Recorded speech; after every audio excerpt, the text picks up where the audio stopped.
नमस्कार, आप सभी का स्वागत है स्टार सिटी न्यूज़ में। इस वक्त हमारे साथ मौजूद है भारतीय जनता पार्टी से सतीश बेनीवाल जी, जो कि प्रवक्ता नियुक्त हुए हैं ओबीसी मोर्चा जिला केशवपुरम भारतीय जनता पार्टी से। बहुत बहुत स्वागत है सतीश जी आपका। स्वागत है आपका भी।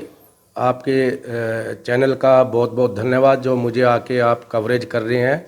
आपका बहुत बहुत धन्यवाद जी। आदि अभी नई टीम आपकी जैसे गठन हुई है अभी सुनील यादव जी के नेतृत्व में जिला केशवपुरम मनसर, अभी शुरुआत भी किस तरह की हुई है? बहुत अच्छी शुरुआत रही। इनके जो जिला कार्यालय में हम लोग सभी जो नियुक्त हुए हैं, तो उसमें हम लोग गए थे वहाँ पर जी। और केंद्रीय जो हमारे मंत्री निर्मला बहन जी और सरला बहन जी थे और सुनील यादव जी, कोषाध्यक्ष जी चंदेला साहब थे। हम सभी उनके नेतृत्व में हम सब ने अपनी मुलाकात करी और आप अपना परिचय दिया उनके उस कार्यालय में जो हमारी मीटिंग थी। और अभी सेम उसी में 29 तारीख को एक परिचय सम्मेलन और सम्मान सम्मेलन भी हो रहा है, जो कि 29 तारीख को स्कूर या लारेंस रोड पे दादा देव मंदिर है। तो जिला जो हो ओबीसी मोर्चे का वहाँ पर सभी लोग आपस में मिलजुल के आएंगे और आगे की जो 2024 के अभी जो चुनाव होने वाले हैं ये अपना अप्रैल में, तो उसकी रणनीति हम लोग तैयार करेंगे और हम भारी बहुमत से और जो 400 का लक्ष्य जो एक तय किया गया है मोदी जी द्वारा, हम उसको पूरा करने की पूरी कोशिश करेंगे और 100% भारतीय जनता पार्टी ही, मोदी जी ही तीसरी बार जो है सरकार बनाएंगे। अच्छा सतीश जी, अभी जैसे ओबीसी अभी जो नया टीम जो बना है, पहली बार ओबीसी बनाया गया सर भारतीय जनता पार्टी में, तो इसका आने का क्या विजन है, किस तरह काम करेंगे आगे सर? ये पहली बार नहीं है, ये वैसे तो बहुत पुराना ओबीसी मोर्चा बना हुआ है और इस पे पहले से भी काम होते रहे हैं, लेकिन अब जाके सक्रिय ज़्यादा हुए हैं। और जबकि ये 50 से 60% के करीब ओबीसी जो है बैकवर्ड जितनी भी पिछड़ी जातियां हैं वो सब पूरे हिंदुस्तान में इतने परसेंटेज पे हैं। और इस पे सही मायने में मैं सुनील यादव जी का धन्यवाद कहना चाहूँगा। उन्होंने मुझे इस लायक समझा कि भाई हम अच्छे प्रवक्ता हैं, उन्होंने मुझे बुलाया कि स्तीजी आप आओ और आपकी ज़रूरत है, तो मैं गया। उन्होंने अपने आप ही मुझे प्रवक्ता के लिए चुना और हम लोग एक छोटे छोटे रूप में जो है ग्रुप में जो है गठित करेंगे अपनी टीमें और जो 400 का लक्ष्य 100% हम लोग पाके रहेंगे। हमारी रणनीति ये रहेगी कि हर घर में हम जाकर और अपना परिचय दें, उनसे जो भी कोई बातचीत करेंगे, उनके क्या जो है विचार हैं, समस्याएं हैं, वो सब हम लोग उनकी जो है सुनेंगे और जितनी भी कोशिश होंगी उनकी हल करके दिखाएंगे। ओबीसी समाज में वैसे मतलब अधिकतर जो प्रमाण पत्र की जो समस्या है सर, क्या इस समस्या को लेके मतलब आपकी जो पार्टी है भारतीय जनता पार्टी इसके लिए क्या काम कर रही है? हाँ, उसी के लिए ये मोर्चा गठित है और उस पर सक्रिय है कि सेंटर में भी और ओबीसी की जितनी भी हमारी पिछड़ी जातियां हैं उनको एक हमें भी जो आरक्षण में जो है स्थान मिले। मोदी जी का फैक्टर चलेगा दिल्ली के विधानसभा चुनाव में? फैक्टर चलेगा और कुछ जो नीतियां केजरीवाल सरकार की रही है, जो कि मतलब ये लोग कहते थे कि हम जब ये आए तो ये कहते थे कि हम कांग्रेस के जो है खिलाफ है, हम भ्रष्टाचार को ख़त्म करेंगे, ये करेंगे। अब इनके जितने भी नेता हैं सब भ्रष्टाचार में लिप्त होकर आधे जेल में पड़े हैं और इन पे भी ईडी की जो है कार्रवाई चल रही है, जो कि ये जा नहीं रहे बिल्कुल भी और ये इंतज़ार कर रहे हैं कि कब वो इनको लेके जाएं। मुझे ये मानना है कि ये इनको जो मतलब जिस प्रकार से इन्होंने लोगों को बहका के और अपनी तरफ जो है वोट ली हैं, वो सरासर गलत है। जो कि अब बहकावे में अब दिल्ली की जनता आने वाली नहीं है। 100% बीजेपी की सरकार भी दिल्ली में बनेगी। और अभी आप देख रहे होंगे जो एमएसपी पे जितना किसानों का धरना है, ये सब इनके जो है पंजाब से है। क्या अदर स्टेट्स में किसान नहीं है? वो किसान नहीं है। अगर इन्हीं को चाहिए तो एक दिहाड़ी मजदूर जो उस खेत में बिहार से आके पंजाब में काम करते हैं, उनको क्या मिलेंगे? ये लोग देंगे उनको? कुछ नहीं देंगे। जो एमआरपी पे जो बड़ी बड़ी कंपनियां लेज हैं, चिप्स हैं, कुरकुरे बनाने वाले हैं, अलग बिस्किट बनते हैं, उसमें जो अगर किसानों के लिए भरना चाहते हैं, हम ये चाहेंगे इसके लिए, जैसे अभी सरकार हमारी अगली 2024 में गठित हो जाएगी, उसके लिए हम आवाज़ पहुंचाएंगे किसान भाइयों के लिए। तो उसमें जो इनका मार्जिन होगा, जो MRP पे फिक्स है, जो कि 2 रुपये का आलू जो है 20 रुपये में जो है चिप्स बिक रही हैं, बिल्कुल। तो वो जो बहुत बड़ा मार्जिन है, जो कि एक उद्योगपति कमा रहा है, उसमें से 1% भी अगर मिल जाए तो पूरे हिंदुस्तान के जितने भी किसान हैं, अकॉर्डिंग टू उनकी जितनी ज़मीन है, उनमें वो डिवाइड उनके खाते में पहुंच जाए ऑटोमेटिकली। वो सबका एक मतलब किसानों को कभी इधर उधर देखने की जरूरत नहीं पड़ेगी। अच्छा सतीश जी, आप जैसे जुड़े हैं इस भारतीय जनता पार्टी में, कितना समय होगा, कैसे आपकी इस राजनीति में शुरुआत? देखिए, दिलचस्पी तो मेरी आफ्टर जब मैं स्कूल से पास आउट हुआ जब से ही थी, लेकिन मुझे कहीं ना कहीं अभाव रहता था अपने फ़र्ज का, अपने काम का भी, तो मैं सक्रिय रूप से नहीं जुड़ पाया था।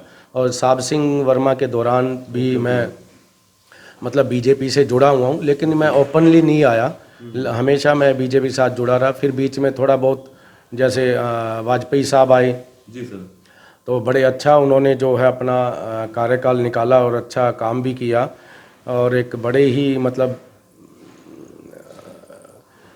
इंटेलिजेंट जिसको हम कहेंगे और शांत स्वभाव के वो जो है प्रधानमंत्री हमारे रहे वो। उसके बाद जो कांग्रेस सरकार आई, एक नई उम्मीद से हमें लगा था कि भी हाँ हो सकता है कि भी मनमोहन सिंह इतने बड़े अर्थशास्त्री रहे तो हो सकता है देश की अर्थव्यवस्था को ये ऊंचे उस पर लाएंगे, लेकिन हमारा जो अनुमान था वो मतलब जो है मतलब सही नहीं निकला, ऐसा इन लोगों ने हो नहीं पाया। अनेक जितने भी 10 साल के कार्यकाल में मनमोहन सरकार में भ्रष्टाचारी जो है सभी कांग्रेस में, मतलब वो कहते हैं राम नाम की लूट मची है तो लूट सके तो लूट, जिसका जो मन में आया लूटा देश को। ये तो मोदी जी ने आके अभी जो 9-10 साल हमारे निकले हैं तो देश की अर्थव्यवस्था को 5वें स्थान पे ला दिया है, और अगले 5 साल में हम तीसरे पे 100% हम तीसरे स्थान पे रह के रहेंगे। सतीश जी, आपकी अपनी कोई एक्टिविटीज चल रही है? आप एक समाज सेवक हैं, लोगों की जो भी मतलब मूलभूत जो समस्या होती है क्षेत्र के लिए, क्या उसके लिए आप हमेशा खड़े रहते हैं क्षेत्र में? मैं बिल्कुल, जब भी कोई बीजेपी का या ऐसा कोई कार्यक्रम, सामाजिक कार्यक्रम होता है, तो मैं बिना बताए भी कई बार स्कूलों में भी अपना जो विचार होता है बच्चों के लिए उनको प्रोत्साहित करता हूँ, जाता भी रहा हूँ। लेकिन मुझे कई बार ऐसा लगता है कि या तो हमें कोई पार्टी उच्च स्थान मतलब ऐसा स्थान दे जिस पे मैं अपना जो है ध्यान दूं, और 100% मुझे अपने पे भरोसा है कि मैं समाज के लिए और बहुत ही अच्छा मतलब जो है एक अपना संदेश दे सकता हूं और उनके लिए कार्य भी कर सकता हूं। इतने मेरे में जो ये पक्का जो है काबिलियत है, और मेरे में जो है राजनीति जो एक सोच है वो बहुत अच्छी भरी हुई है। अगर मैं कोशिश करूंगा मुझे उसमें भी कुछ स्थान ऐसा मिला जाए, विचार रखे जाएं, सुने, तो उस पर हमारा जो विचार अच्छे लगे तो स्वीकार है सरकार को। और कुछ संदेश देना चाहेंगे लास्ट में जनता में सतीश जी? जनता को मैं यही संदेश देना चाहूँगा कि किसी के बहकावे में आके अपनी वोट खराब ना करें, और देश के भविष्य के लिए वोट अपना डालें। और इसमें ज़्यादा ताकत की जरूरत नहीं है, सिर्फ एक आपको जरा सी एक उंगली दबानी है और उसी से देश बदल जाता है। हमें इतनी ताकत लगाने की जरूरत ही नहीं है। और मैं ये भी कहना चाहूँगा, कई बारी हमें पता है कि ये जो कैंडिडेट जो भी खड़ा है और इनका कोई आधार ही नहीं है, तो मेरी बेवकूफ़ी होगी मैं वहाँ पे अपना वोट दूं तो वो भी जीरो हो जाएगा, ख़राब हो जाएगा, उससे देश के भविष्य पे भी असर पड़ता है। बिल्कुल सर, ठीक है सर। आपके जो ये त्रिनगर जो कॉन्स्टिट्यूंसी है, बेसिक इस विधानसभा के लेके बात करें, क्या क्या मुद्दे इन विधानसभा में? देखिए, मुद्दे तो अनेक हैं, साफ़ सफाई के हैं, कहते कुछ है होता कुछ है, अभी भी मैं हज़ारों जगह दिखा दूंगा। और जो मतलब कर्मचारी विभाग है सरकारी या जिसके भी जो भी विभाग है, मैं इतनी जगह पे देखता हूँ लोगों को मतलब परेशान होते हुए, सफाई नहीं होती, चोरियाँ हो जाती हैं। जिस देश में अभी और जगह पे जहाँ पैसा लगना चाहिए, पढ़ाई में, स्वास्थ्य में, सबसे बड़ा मुद्दा है आने वाले समय में इतनी जनसंख्या है हिंदुस्तान की, जो स्वास्थ्य के लिए, मेडिकल के लिए और शिक्षा के लिए, अब ये लोग क्या कर रहे हैं, दिल्ली सरकार ग्रेनाइट लगाए जा रहे हैं। जितना ग्रेनाइट हम एक फुटपाथ में, हम ये अगर 100 रुपये आता है तो 100% 500 रुपये जो है वहाँ पे बिडिंग होती होगी, जो 500 रुपये जा रहा होगा। इतना वेस्टेज, 500 रुपये फुट के हिसाब से तो एक गरीब का मकान बन जाता है। उसकी आवश्यकता नहीं है। सबसे पहले जो मूलभूत आधार हैं लोगों के ढांचे जो मजबूत करने हैं वो है एजुकेशन और लोगों का स्वास्थ्य, क्योंकि अब जो इतनी आबादी बढ़ चुकी है, अब जो ये पीढ़ी हमारे लिए आने वाले 10-15 साल में इतने मतलब जो है लोगों को स्वास्थ्य की जरूरत पड़ेगी, जो हॉस्पिटल कम पड़ जाएगी, क्यों आबादी के अनुसार जो है हॉस्पिटल की आवश्यकता बहुत है, डॉक्टर्स की आवश्यकता है। और इस पे केंद्र सरकार को ज़्यादा से ज़्यादा जो है इस पे ध्यान देना पड़ेगा। और मैं तो ये चाहूँगा सरकार से, हम भी कोशिश करेंगे अपनी बात पहुँचाने की, कि हर व्यक्ति को स्वास्थ्य का सरकार द्वारा जो है उसको लाभ मिले आफ्टर 60, कि उसको जो है पूरा, चाहे वो किसी भी सरकारी में अपना इलाज कराए, प्राइवेट में कराए, उसका जो पैसा है वो सरकार दे, सरकार दे उसका स्वास्थ्य का पैसा। तब तो हम सोचेंगे, जैसे विदेशों में हम सुनते आए हैं कि वहाँ तो स्वास्थ्य फ्री है, वहाँ तो ये फ्री है, तो हम ये कोशिश करेंगे कि ऐसा होना चाहिए। जी ठीक है, धन्यवाद सतीश जी आपका। तो यह हमारी सीधी बात सतीश बेनीवाल जी से, स्टार सिटी के साथ मैं जितेंद्र गुप्ता।